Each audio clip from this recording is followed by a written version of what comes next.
大家好。之前咧又同大家講過一個叫做 Hindenburg Omen 啦，即係呢個希登堡嘅空兆啦。嗱，主要都係攞嚟講科技股啊，因為近期開始市場有一啲聲音就係覺得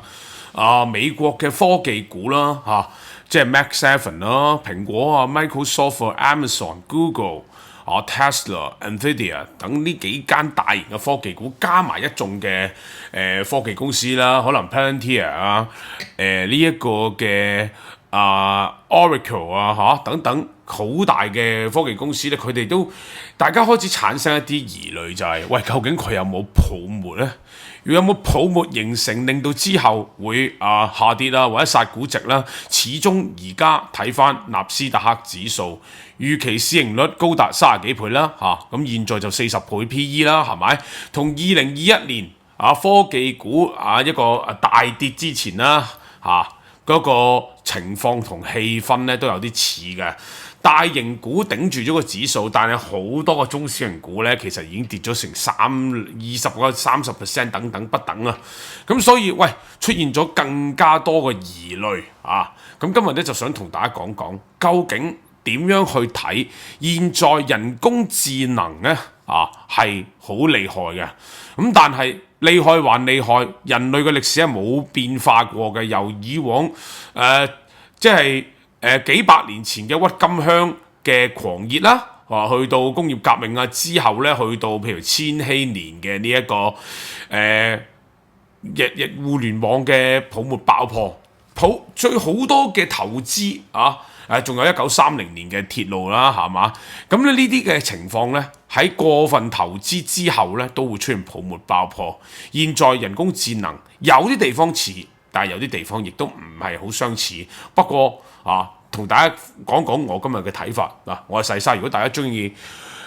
我分享嘅話咧，可以 like、subscribe 同埋 share 㗎。呢個 channel 主要都分享投資相關嘅嘢嘅，咁但係絕對冇任何投資意見嘅。嗱，disclaimer 咧，我本人咧係一路都係科技股嘅大好友嚟嘅，直至最近咧先將手頭上嘅科技股沽出咗2/3。嗱，我最重倉嘅本來咧都係 Nvidia 啦、Microsoft 啦，亦都有 Amazon 啦、Tesla 啦，亦都有呢啲譬如話ASML 啦即係咧。講嚟講去咧，都係啲大嘅科技公司，亦都唔係細嘅又有指數基金啦、QQQ 啦、VOO 啦，係咪 SMH 啦？呢啲半導體嘅 ETF 啦，總括嚟講咧過去一年其實表現咧都係相當唔錯啊。咁但係點解會喺現在呢個時候咧沽出一半以上咧？係咪？嗱，其實咧主要原因就係我個人認為互聯網去到現在嘅人工智能咧，係有啲地方相似嗱。不過當年千禧年喺互聯網泡沫爆破嘅時候咧，大部分嘅公司咧都係未有紮實嘅盈利基礎，呢一點咧係大家必定需要留意嘅。但係亦都唔能夠純粹憑呢一點就否定現在係咪未來會有跌嘅情況啦因為其實就算佢唔會好似當年咁樣納指係大跌70%，咁但係呢，如果大家認為人工智能夠 generate 到嘅盈利嗰個信心嘅動搖咧，殺估值咧都可以非常之狠嘅譬如話現在我之前重倉嘅，譬如話 Microsoft 啦，係嘛38倍 PE 啦，咁但係喂。年頭其實喺關稅嘅時候大跌都去到26、27倍，valuation 咧係可以收縮30%嘅。咁如果未來現在嘅投資同埋使用嘅消化咗佢哋嘅現金流咁大量嘅話咧，咁係會有機會出現呢一啲修正嘅情況，係絕對唔出奇嘅。嗱，譬如我哋先講今日嘅片咧，就係從幾個部分去研究一下 AI 領域裏面嗱。如果我哋仔細睇啱啱公布嘅財報，大部分都公布咗㗎啦，除咗 Nvidia 未出之外咧，Tesla 啦、Amazon 啦、Microsoft 啦、Meta 啦、Amazon 啦、Google 啦，我哋講咗呢幾間大型嘅科技股嘅共通點，就係佢哋係需要大量嘅買入Nvidia 嘅晶片作為一個閉環建設自己嘅數據中心啦，係嘛？當然另一樣嘢就係又要興建呢個新型嘅電網啦，所以你會見到好多嘅核動力、核能嘅核電嘅板塊或者電力嘅板塊都係非常之上升啦，又有儲能啦，有好多唔同嘅板塊。嗱，呢個投資已經佔咗美國現在最大嘅投資之一㗎啦，係高達接近2成係互聯網大型嘅投資。嗱，微軟、Meta、Amazon 同埋 Google 呢四大 Mac 7裏面嘅四大王牌公司，其實都係 NVIDIA 最重要嘅買家。嗱，由2022年嘅年尾開始 ，OpenAI 第一次公布佢哋嘅人工智能呢個 ChatGPT 開始咧，到現在佢哋花費係最大嘅大戶。嗱，如果睇翻咧，佢哋消化用嘅現金流，因為其實呢啲大型科技公司咧，同千禧年有一個最大嘅分別，就係佢哋嘅盈利基礎極度紮實，係賺非常之多錢，亦都唔再喺度同大家再講啦。Microsoft 啊、Meta 啊，簡直係完全壟斷晒，好似係商業同埋現在我哋生活嘅 social media 所有嘢㗎。Google 都係啦，係咪先？咁 Amazon 就係網購、廣告等等所有嘢啦。嗱，但係佢哋燒嘅錢係非常之多。嗱，譬如好似啱啱呢個年度咁佢哋消耗嘅自由現金流咧高達係2200億至1400億，係以一個季度為標準啦。咁所以即係話咧，其實比起上一年嚟講，佢哋已經係由高咗50% 嘅自由現金流去建設呢啲基建設施，而下年去到後一年，即係2026同埋2027年咧，預計會再增加60%至到80%。聽落去條數咧係非常之咁誇張嘅，由4000億去到可能講到2030年係講緊投資咗可能係以萬億計嘅啦。嗱，呢啲數字咧係會隨住時間而改變啦。當然現在大家係有一個好似囚徒困境，就係即係話，喂，你唔搞，如果隔離間公司搞，食埋我個餅，我點算呢？咁第日點賺錢，我哋唔好諗住啦，先掉晒啲錢落去。嗱，其實咧，我哋可以去諗一個問題，就係，喂，佢掉咁多錢，完全係令到公司嘅財務壓力啦雖然賺好多錢，但係基本上所有盈利都攞晒去建設基建。如果萬一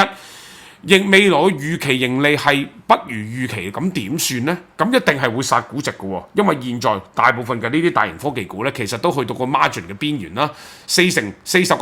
PE multiple 係閒閒地㗎啦。咁但係，喂，如果盈利基礎配唔上，咁當然係會殺估值。嗱，另一個問題就係，呢度出現咗一個數，大家需要留意嘅就係講到最勁嘅就係當然 OpenAI 搞嘅 ChatGPT。嗱，其實咧佢絕對可以話係今年下半年啱啱呢個季度咧最呼風喚雨嘅公司，但係大家記住佢係未上市，所以咧詳細嘅財務數字你冇辦法知道，但係你可以知道 OpenAI 係一間玩財技出神入化嘅公司。嗱，我特別怕呢啲公司嘅。而且佢現在可以話係喺股壇入面嘅金手指。嗱，譬如話啦，講緊2個月前 NVIDIA 同 OpenAI 合作，NVIDIA 投資1000億落 OpenAI 身上，而 OpenAI 就幫NVIDIA 買翻佢哋嘅晶片去 ensure 翻佢嘅銷量。嗱，你睇落去咧冇乜問題喎，但係其實咧呢度有一個閉環嘅情況。OpenAI 唔單止同 NVIDIA 做，同 Amazon、Google、Microsoft 去到近期爆升嘅 AMD 一樣，都係出現咗個閉環嘅情況。嗱，咁如果我哋預期，喂 OpenAI 下面嘅 ChatGPT 佢賺錢賺得好勁，係咁爆炸式上升嘅，咁當然係冇問題啦。咁但係有一樣嘢睇翻就係，喂，今年預期嘅ChatGPT 成年嘅收入只係120億，區120億，咁你何能可以簽幾千億甚至過萬億嘅訂單，同呢啲咁嘅大型公司搞一個閉環式嘅操作呢？嗱，有財經分析員就預期，去到2030年，呢啲大型科技公司或者 OpenAI 必定需要將佢嘅盈利提升至起碼個 sales 咧要去到以2萬億為計起跳。嗱，但係現在今年只係得200億，即係話喺5年之內，人工智能嘅收入必定要提升，起碼50甚至100倍，佢先能夠配得上現在所產生嘅呢啲 capex， 即係呢啲咁嘅科技嘅開支。如果開支咁大，但係原來最後揾唔到錢嘅，咁當然咧就會出現一個oversupply 嘅一個情況。現在係咪會出現唔知，但係好明顯大家都係驚執輸行頭，慘過敗家啊！咁 OpenAI 係咪真係可以有100倍盈利呢？我係真係覺得好懷疑。現在佢個 subscription 係20蚊至100蚊美金不等啦，係嘛？咁但係喂，唔係淨係得佢一個開發人工智能噶嘛，係嘛？有 Gemini 啊，係嘛？有 Grok 有呢個 Perplexity 啊，喂，講緊中國呢邊又有呢個深度求索，即係 DeepSeek 啦，係咪？又係阿里巴巴又會開發自己大語言模型啦。當 LLM 呢一樣嘢咧，大語言模型並非你獨家可以做到嘅嘢。咁點解你覺得 ChatGPT 未來可以將現在嘅盈利基礎推升100倍上到去，變翻一個喺5年之後合理嘅水平？現在明顯係一個泡沫。如果現在大家預期咁高，咁佢容錯空間係好低。即係話，如果第日佢真係做唔到，只係能夠做到可能5倍，咁現在投資嘅錢就有機會打水泡。嗱，但係埋單嘅全部都係大型科技公司，所以呢一點大家需要值得去商榷嘅嚇。最後一點就係想同大家講講，喂，其實咧現在譬如話睇到債券市場嗱，因為咧你會見到有啲某啲公司，譬如好似 Oracle 咁啦，嗱 Oracle 今年咧即係甲骨文啦，呢個甲骨文咧佢係升得好勁嘅嚇，咁佢當然啦係做呢個雲端基建呢個 Ellison 啦，呢個老闆啦竟然曾經亦都登上世界首富嘅，高過馬斯克高過 Elon Musk 咁佢可以係大家會覺得，喂 Oracle 今年升到咁勁之前平均佢嘅 P/E multiple 係講緊20倍18倍，去到今年最高成50-60倍，喂，佢當然係盈利增長好勁啦，但係可以睇到就係佢係以發債係換取基建投資嘅最好例子啊！所以喂，可以見到喺債券市場現在科技板塊嘅投資咧已經高過美國嘅銀行金融業，成為美國最大嘅信貸或者可能喺債券發送喺債券業務裏面最大嘅板塊。嗱，亦都相信未來現在已經係第一啦，喺未來2年佢一定係會繼續持續增長 keep 住喺第一位。嗱，喺中國同美國呢個科技嘅博弈嚟講咧，美國有呢個舉動係好正常，但係呢啲咁嘅科技公司投資咁多錢落去，如果現在當投資嘅，因為呢啲咁嘅融資成本其實都相當高未來好似千禧年咁樣突然間轉由減息變成加息咁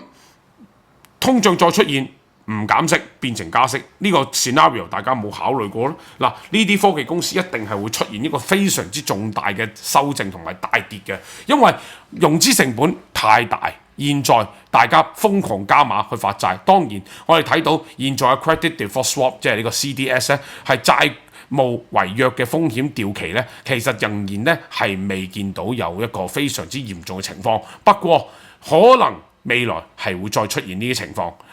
所以現在嚟講，科技股係一間好優秀嘅板業，佢係一個板塊。不過現在嗰個風險回報咧係相當唔吸引，現在估值已經係好貴，已經係 mark up 咗，係佢必定不能夠有容錯空間，而且增長要配合繼續喺2-3成、3-4成連最大嘅科技公司都要譬如微軟咁樣講啦佢雖然現有預期市盈率30倍至30零倍，但係必定要有起碼超過2成嘅增長，佢先能夠 keep 住maintain喺現在一個合理嘅估值裏面。如果做唔到，當然係會大跌啦，或者會出現股價嘅valuation 嘅修正。大型科技股可以修正得非常狠，好急，亦都可以。現在好多嘅投資者當然啦係視風險如無物，咁呢一個就係喺長線嚟講，你要分得清楚究竟幾時係風險高，幾時大跌之後相對嚟講其實係風險仲低。現在明顯納指係貴，但可能你要等佢修正，甚至要等待一段長時間等現在嘅呢啲咁嘅增長消化咗。不過修正必定會嚟到，相信亦都唔會話好耐之後就會出現我哋見到一個10甚至20% 嘅健康嘅修正咁我今日咧嘅分享就係咁多啦。如果大家將我分享嘅話，可以 like、subscribe 同埋 share。我係細沙，呢個 channel 純粹分享，絕對冇任何投資意見。今日我分享咁多，拜拜。